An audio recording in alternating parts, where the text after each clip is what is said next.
Jibin J B ഉണ്ടോ തിരുവനന്തപുരത്ത് നിന്നും? Jibin, good morning.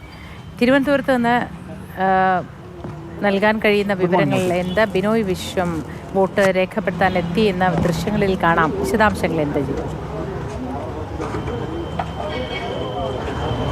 മൂത്തി വട്ടിയൂർക്കാവ് വാർഡിലെ തിരുവനന്തപുരം കോർപ്പറേഷനിലെ വട്ടിയൂർക്കാവ് വാർഡിലെ 5-ാം നമ്പർ ബൂത്തിലാണ് CP സംസ്ഥാന സെക്രട്ടറി ബിനോയ് വിശ്വം ഇപ്പോൾ വോട്ട് രേഖപ്പെടുത്തുന്നതിന് വേണ്ടി എത്തിയിരിക്കുന്നത്. നിലവിൽ ഈ സീറ്റ് LDFിൻ്റെ വോട്ടൊപ്പമാണ്.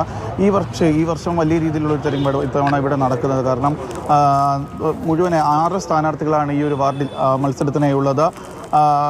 കോൺഗ്രസിൻ്റെ ഉദയകുമാർ, അതുപോലെ CPMൻ്റെ വിനുകുമാർ എന്നിവരാണ് പ്രമുഖ സ്ഥാനാർത്ഥികൾ. അതോടൊപ്പം BJP ശക്തമായ ഒരു പോരാട്ടം കാഴ്ചവെക്കുന്ന ഒരു മണ്ഡലം കൂടിയാണ് വട്ടിയൂർക്കാവ് വാർഡ് എന്ന് പറയുന്നത്. അഡ്വക്കേറ്റ് നന്ദഭാർഗവാണ് BJPക്കായി ഈ മണ്ഡലത്തിൽ വോട്ട് തേടിയിരുന്നത്. ബിനോയ് വിശ്വം തന്നെ നേരിട്ട് ഈ മണ്ഡലത്തിലെ പല ഭാഗങ്ങളിലും വോട്ട് അഭ്യർത്ഥിക്കാൻ എത്തിയതൊക്കെ നമ്മൾ നേരത്തെ വാർത്തയിൽ കണ്ടതും കൂടിയാണ്. എന്തായാലും അദ്ദേഹം ഇപ്പോൾ അല്പസമയം മുൻപാണ് ഈ വട്ടിയൂർക്കാവ് വാർഡിലെ 5-ാം നമ്പർ ബൂത്തിൽ വോട്ട് ചെയ്യാനായി എത്തിയിരിക്കുന്നത്. തിരുവനന്തപുരത്തെ വോട്ട് ശതമാനം വെച്ച് നോക്കുമ്പോൾ എല്ലാ ബൂത്തുകളിലും അത്യാവശ്യം ഭേദപ്പെട്ട നിലയിൽ തന്നെ പോളിംഗ് നടക്കുന്നുണ്ട്. പ്രത്യേകിച്ച് തിരുവനന്തപുരത്തിൻ്റെ മലയോര മേഖലയിലും തീരദേശ മേഖലയിലും എല്ലാം വോട്ട് ശക്തമായ രീതിയിൽ തന്നെ ഇപ്പോൾ നടക്കുന്നു. 11.24% നിലവിലെ വോട്ടിൻ്റെ ശതമാനം എന്ന് പറയുന്നത്. പക്ഷേ ആദ്യഘട്ടത്തിൽ ഈ വോട്ടെടുപ്പ് തുടങ്ങിയ സമയത്ത് കാട്ടാക്കട, ആരനാട് മേഖലയിലൊക്കെ പലയിടത്തും ചെറിയ രീതിയിലുള്ള പ്രശ്നങ്ങളുണ്ടായിരുന്നു. കാരണം നേരത്തെ പറഞ്ഞ പോലെ കാട്ടാക്കട മണ്ഡലത്തിൽപ്പെട്ട സ്ഥലത്താണ് അല്പസമയം മുമ്പ് ഒരു വാർത്ത വന്നത്. അതായത് കാട്ടാക്കട മണ്ഡലത്തിലെ പഞ്ചായത്തിലെ തേരിവിള അംഗൻവാടിയിലെ ബൂത്തിലാണ് വോട്ടിംഗ് യന്ത്രം ഒരു ക്രമക്കേട് നടന്നു എന്ന് ആരോപിച്ചുകൊണ്ട് CPM പ്രതിഷേധവുമായി രംഗത്തെത്തിയത്.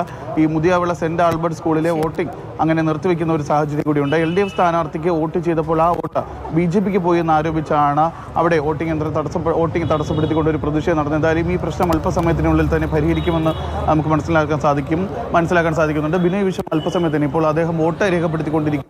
വോട്ട് ചെയ്ത ശരി ജിബിൻ, ബിനോയ് വിശ്വം വോട്ട് രേഖപ്പെടുത്തിക്കൊണ്ടിരിക്കുന്നു. തത്സമയ ദൃശ്യങ്ങളാണ് പ്രേക്ഷകർ കാണുന്നത്. തിരുവനന്തപുരത്ത് നിന്ന് ജിബിൻ JB ആണ് വിശദവിവരങ്ങൾ പങ്കുവച്ചുകൊണ്ടിരുന്നത്.